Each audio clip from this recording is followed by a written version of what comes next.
So let's welcome Dan McKnight to the stage, a veteran of the Global War on Terror and chairman of the Bring Our Troops Home. Thanks for being here, Dan. Thank you so much, Angela. My name is Dan McKnight. I'm the chairman of a veterans organization called Bring Our Troops Home, and we advocate for Congress to reclaim their authority and never let a single president, man, woman, Republican, or Democrat ever take our country into war again. Congress must be the only body, the representatives of the people, to properly debate and declare war. If war is necessary, let the representatives of the people do it. You know, I hate coming to Washington, D.C. I hate it. It's where our once humble government, limited government republic came to die. It didn't die because the people voted for it to die, or because the age-old ideas are now valueless. It was murdered. It was murdered by a concept that Americans don't understand. It was murdered by an establishment that only serves their own self-interests. I ask you, when was the last time something good and decent came out of Washington, D.C.? This is where it was decided, based on lies, to take our country into war in Iraq and in Afghanistan and Syria and Yemen and Kosovo and Korea and Vietnam. And if we don't do something soon, in Ukraine. This is where it was decided that the Fourth Amendment just simply didn't matter and our government could spy on us without a warrant. This is where it was decided to imprison and torture journalists like Julian Assange and pressure media platforms to ban anyone who dissents with the war party's narrative. It's my contention that only problems start in Washington, D.C. There are no solutions in this town. So why are we here? Why are we here?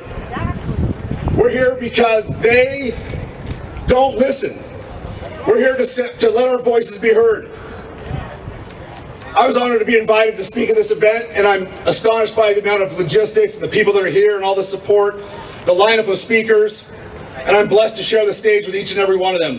Every person here is passionate about ending our endless and undeclared wars. But today, I want to present you with parallel action.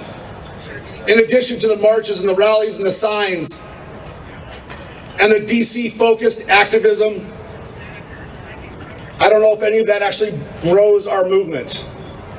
We have to take the lever of power back to where we have the most effect. My organization, Bring Our Troops Home, is the vanguard of the Defend the Guard legislation.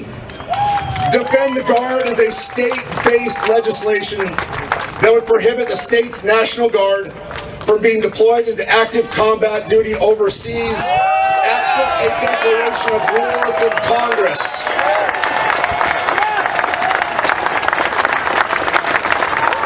By the way, that declaration of war from Congress is required under the Constitution in Article 1, Section 8.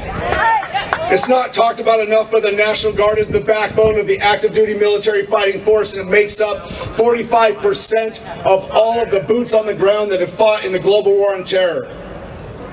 Without the Guard's manpower, the Washington, D.C. imperial ambitions would become impossible. If we had Defend the Guard in just a few states 20 years ago, the Iraq invasion would have never happened, no matter how much George Bush and Dick Cheney wanted it. This past Wednesday, our Defend the Guard legislation passed a Senate committee vote in Arizona. A majority of the legislators on that committee, including the chairman and the Senate Majority Leader himself, and our bill sponsor, a retired Lieutenant Colonel Senator who served in the United States Air Force, voted in favor of the bill. This is not a feel-good legislation. It's not to pat ourselves on the back. It's an actionable bill that means something. It takes some teeth away from the military-industrial complex and the establishment of warmongers. And when it passes, It'll be the first domino in the collapse of this globalist experiment. My organization, Bringing Our Troops Home, has already gotten this bill introduced in, let me check my numbers here, in 16 states so far this year. We've already had 5 hearings. We have bill sponsors in over 40 states. My organization, Bringing Our Troops Home, has seen the minds changed in Phoenix, Arizona, Charleston, West Virginia, Concord, New Hampshire, more so than we ever have on Capitol Hill. And this is the geographical point on the planet where the largest military empire in the history of the world is the strongest. So why do we waste our effort trying to crack the toughest nut? Who else thinks it's time to abandon this pantomime of influence and begin fomenting some sort of rebellion in the provinces and in the states? Here is a real action item. Everybody here, please take out your phones. Go to defendtheguard.us. Sign our petition. The signatures that we gather will be used to influence change in the legislatures across the country at the state level. Enlist in our movement. Let's permanently break the back of the DC war party and restore the United States Constitution and bring our troops home from their endless and undeclared adventures around the world. The revolution isn't going to happen in DC. It's not going to happen on K Street. It's going to happen in Phoenix and Missoula and Bismarck and Boise and Tallahassee. It's going to happen in the state capitals all across the country. I hope that you will join us and effect change in a much more hospitable soil than what we see right here in the swamp of Washington, D.C. Thank you very much.